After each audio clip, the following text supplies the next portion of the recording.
Next on Midday, our weekly installment of News to You. Bitter words about Benghazi, Senator Joe Biden, and the end of the fabled Sears catalog.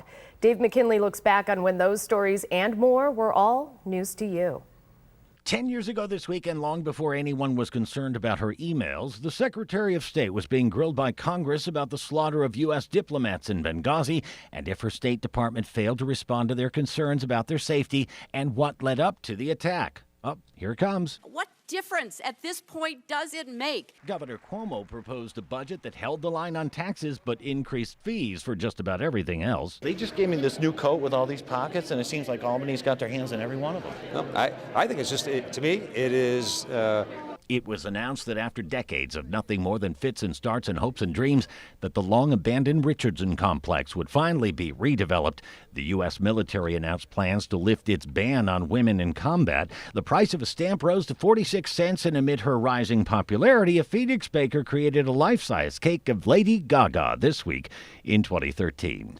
20 years ago this week, though it had been almost 2 decades since he'd last donned it, it turned out that Greg Brady still fit the suit, which brings us to this week's News to You pop quiz. Listen carefully. We want the stage name that record producers wanted to give to Greg Brady, who was portrayed by actor Barry Williams here, as they selected him to be America's next teen idol during a memorable episode of The Brady Bunch, merely because he fit the suit.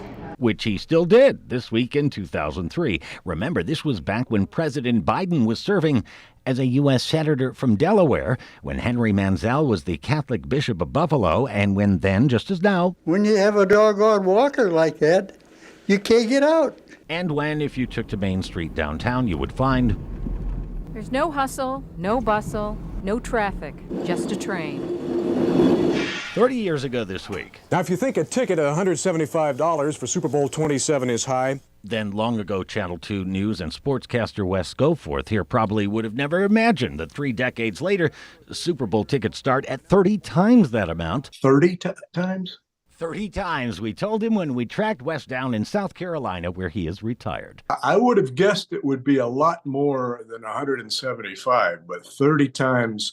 Catch up more with Wes when you look for this story online. Meanwhile, after more than 100 years, Sears announced it would no longer print its annual catalog, the pages of which were browsed by generations and which served another important purpose in the days before indoor plumbing.